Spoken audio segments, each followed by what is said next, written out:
बदर भाई, वहां पे आए सोहेल अफरीदी कराची में, आपने बड़े टफ उनके साथ सवालात भी किए, कैसा पाया आपने? एक तरफ वो इतने मुझे जोशीले लगते हैं, एक तरफ उनको पता ही नहीं है अफगानिस्तान से टेररिज्म हो रहा है यार, but I just fail to understand what is your opinion of the guy. और क्या हुआ उनके साथ सिंध में, जरा ये भी बता दें। क्या वो वहां नाइट में ही करने जा रहे थे जो शर्जील मेमन कह रहे हैं? जी सर, कंटिन्यू।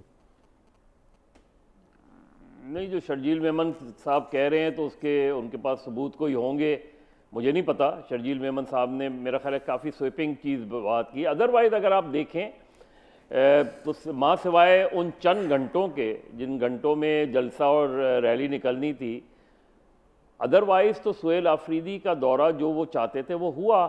उन्होंने रैली भी निकाली, उन्होंने जलसा भी किया, उन्होंने हाई कोर्ट बार से खिताब भी किया, उन्होंने कराची प्रेस क्लब से भी खिताब किया, उन्होंने इवन अदरवाइज़ भी मीडिया से टॉक की।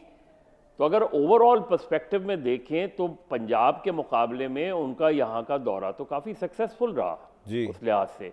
यानी जो एक जाहिर है इतने अरसे में जो वो कर सकते थे वो किया, क्योंकि अगर फ्रॉम द डे वन या इवन जलसे जलूस के वक्त अगर गवर्नमेंट रोकना चाहती तो बाय फोर्स रोक सकती थी, लेकिन कुछ हॉट ब्लू कोल्ड वाली सिचुएशन रही। लेकिन अदरवाइज ओवरऑल आप देखें तो उनका दौरा ठीक रहा।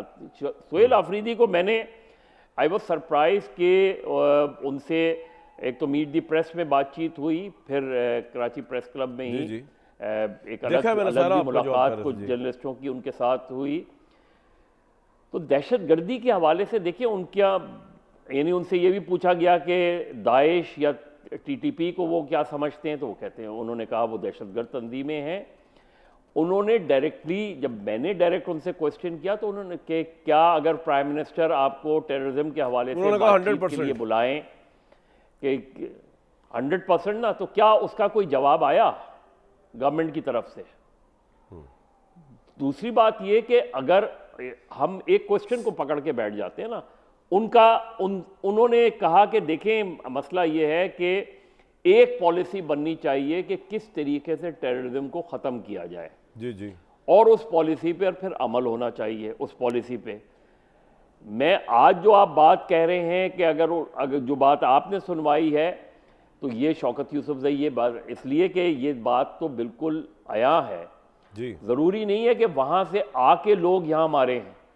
यहाँ के जो लोग हैं जो उनको सपोर्ट करते हैं वो भी यहाँ कार्रवाइयों में मुलव्विस रहे हैं। टीटीपी, ज़ाहिर है टीटीपी, मैंने हमेशा बात की कि कभी किसी ने ये एनालाइज नहीं किया कि तहरीक तालिबान पाकिस्तान बनी क्यों जी, कि तहरीक तालिबान पाकिस्तान, क्योंकि अफगानिस्तान में तो तब्दीली आ गई थी, तालिबान आ गए थे, यानी मैं पहले की बात कह रहा हूँ। तो उसके बाद इस मुल्क में तहरीक तालिबान पाकिस्तान कैसे बनी, किस तरह बनी, उसके मकासद क्या थे और उसकी हिमायत डायरेक्टली या इनडायरेक्टली हमारे यहाँ किस तरीके से। साहब अब तो नहीं हो रही ना, अब तो तालिबान की सपोर्ट नहीं कर रही पाकिस्तान की फौज एस्टैब्लिशमेंट, हम तो अब की बात करें ना सर, छोड़ दें पीछे क्या हुआ। नहीं, मैं एस्टैब्लिशमेंट, मेरे भाई, मैंने फौज और एस्टैब्लिशमेंट की तो बात ही नहीं की। वो आपने मेरे मुंह, मैंने उस वक्त डिफेंस अफगान जब अमेरिका ने, अमेरिकन कोलिशन पार्टनर्स ने अटैक किया था जी 2001 में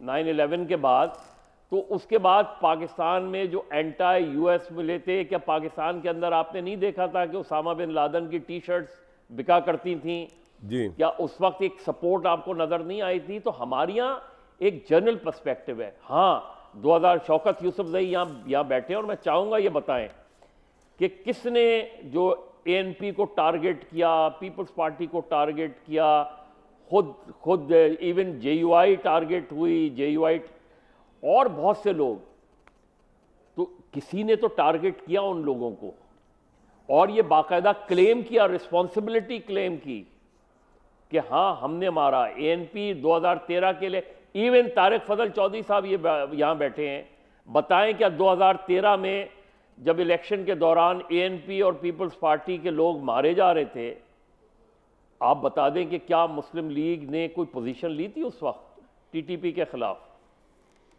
तो मदर साहब पॉइंट ये हुआ कि आपको क्या लगा कि क्यों बड़ी वाज़ेह पोजीशन थी, पोजीशन अगर क्या मैं बताता हूं क्या पोजीशन थी, आपकी पोजीशन ये थी कि वो तो मेरा ख्याल नहीं हुए, लेकिन पोजीशन मैं मैं बताया साहब, था ये पोजीशन हुकूमत थी के थी खिलाफ थी तो हमेशा पोजीशन रही है यार। एक मिनट भी ठहर जाए मदर साहब, मैं तारिक बताया साहब ये नहीं, माफ कीजिएगा इनकी थी। तारिक फजल साहब, ये पोजीशन आपने 2013 में हुकूमत बनाने के बाद ली थी।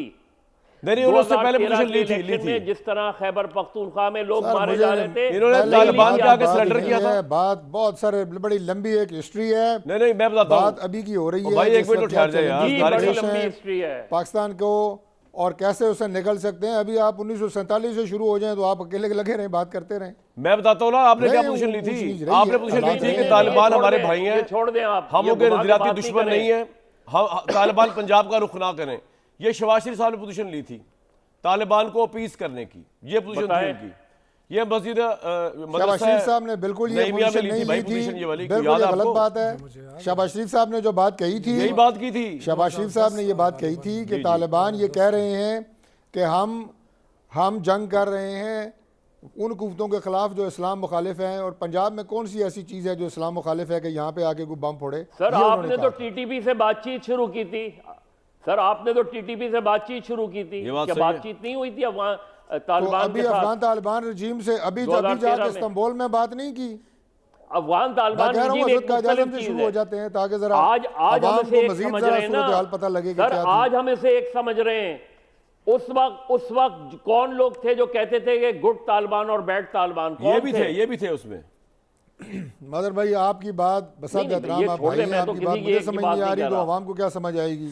नहीं सबको समझ आ रही है कि भाई, किस जब जमाने की आपको बात सूट आप कर कर रहा रहे आप हैं, था। छोड़ दें।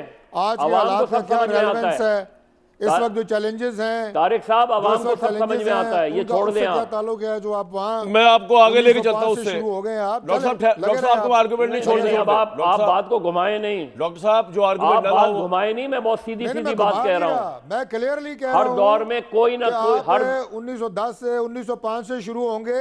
आज की बात हो रही है कि इस वक्त चैलेंजेस क्या हैं और हमने मुल्क में अमन कैसे मैं आज लेके ही की आना है, बात कह रहा दहशतगर्दों हूं। से कैसे लड़ना है, ये मौजू है। डॉक्टर साहब छोड़ आप दें, छोड़ दें, आपके दहशतगर्दी पास को नहीं आर्गुमेंट, आप मैं भी आगे कहेंगे लेके ना, आता हूँ। तारिक साहब एक मिनट, कामरान हजरत एक शाहजहां मिनट, साहब की एम्बुलेंस जी। किसने रोकी थी? कामरान एक मिनट, तारिक जी। साहब, जी तारिक साहब, छोड़ दे आप आज सिर्फ दहशतगर्दी को आज के कॉन्टेक्स्ट में नहीं देख सकते। हाँ आप हिस्टोरिकल कॉन्टेक्स्ट में दहशतगर्दी को देखेंगे हम तो। देखेंगे तो कम से कम 9/11 के बाद के कॉन्टेक्स्ट में देखेंगे। आप दहशतगर्दी को अगर सिर्फ आज के कॉन्टेक्स्ट में देखेंगे, आप ये बताएं कि तो फिर दहशतगर्दी आप का सही खात्मा नताइज किस पे दौर नहीं में हुआ पहुंच था, सके। चलें ये बताएं। कमरान भाई मेरा भाई, सवाल सर, ये है कि दहशतगर्दी पाकिस्तान का- में दहशतगर्दी का खात्मा किस दौर में हुआ था? वो नवाज शरीफ का दौर था। I'll be वो the हमारा last दौर person था। to support Karachi you. में मुल्क में एक मुकम्मल मिनट, अमन आ एक गया मिनट। था। मेरे उसके भाई, बाद अब आप यहाँ पे बात, ला के अब आप जवाब भी सुन दहशतगर्दों लें। को मुझसे ना किसने दलील किया? लें, मुझसे ना लें। ये बताएं मुझे मेरे आप। भाई जवाब भी सुन लें। जी मदर साहब, तारिक साहब जवाब भी सुन लिया करें ना। जी जी आप ये दावा करते सर, आप हम बिल्कुल तनगोश। बिल्कुल नवाज शरीफ साहब ने सर मेरी बात तो सुन लें। कराची ऑपरेशन का हमेशा क्रेडिट लिया जाता है कि जी नवाज शरीफ साहब ने कराची में ऑपरेशन किया और बिल्कुल ठीक कहा, लेकिन उसका असल क्रेडिट जाता है सुप्रीम कोर्ट को, जिसने कराची बदअमनी केस 2011 में शुरू ये वाली बात असल तो और उसके फैसले के नतीजे में कराची ऑपरेशन हुआ है। दूसरा 2013 में जब जनरल कियानी वो थे, तो 2013 में जब आपकी हुकूमत बनी है तो आपने उस पर एक पोजीशन ली और उस पोजीशन पे खड़े रहे आप। इसमें कोई अच्छा शक मदर नहीं साहब है। नजर आगे ले जो बात को लेकिन छोड़ दे इसको। अब 2013 मेरा का से जब सवाल है, इलेक्शन हो रहा था, मेरा से छोड़ दे इनको, 2013 छोड़ दे। का जब इलेक्शन हो 2 मिनट रहा के था। पहले कुछ नहीं, छोड़ दे इनको, मैं आपको बताता हूँ। सवाल ये है मजहर भाई कि आज क्या वजह है कि पाकिस्तान तहरीक इंसाफ केपी जो है वो टेररिज्म के थ्रेट को उतना नहीं समझ रही। क्यों नहीं समझ रही? इसलिए नहीं समझ रही कि हुकूमत इस्टेब्लिशमेंट घुटनों के बल आए, उनसे बात करे, इमरान खान की रिहाई के लिए कोई लिवरेज मांगे और उसके बाद वो टेररिज्म पे कोई ब्रेक थ्रू दे। क्यों नहीं समझ रही? अच्छा, आप भी जानते हैं, मैं भी जानता हूँ, अफगानिस्तान अच्छा, वो कह रहे हैं ही अब नहीं। आप मेरी बात जी इस पे आए जरा।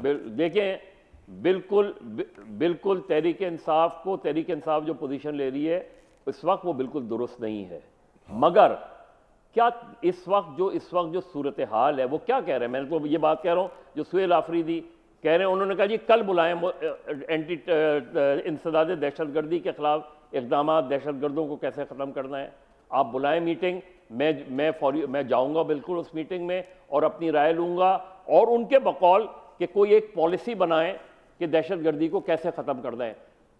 जी लेकिन जितनी कैटेगोरिकल पोजीशन लेनी चाहिए तहरीक इंसाफ को इस हवाले से, उतनी कैटेगोरिकल पोजीशन वो नहीं ले रहे। नहीं, क्यों नहीं ले रहे, ये तो सवाल है। जितने categorically they can not have a नहीं, सॉफ्ट उसके हार्ट बहुत से विद factor द होते हैं। टेररिस्ट। आप मुझे जरा एएनपी वालों से जाके पूछ लीजिएगा, जो कैटेगोरिकल पोजीशंस एएनपी ने ली थी जिस जमाने में, बिल्कुल। उसकी उन्हें प्राइस क्या पे करनी पड़ी है। देखिए उनके ना, बंदे मरे। चीज ये होती है कि किसने कितनी प्राइस पे की है। सर आपका उस पॉइंट आ गया। positions की। मैं आपका point- वो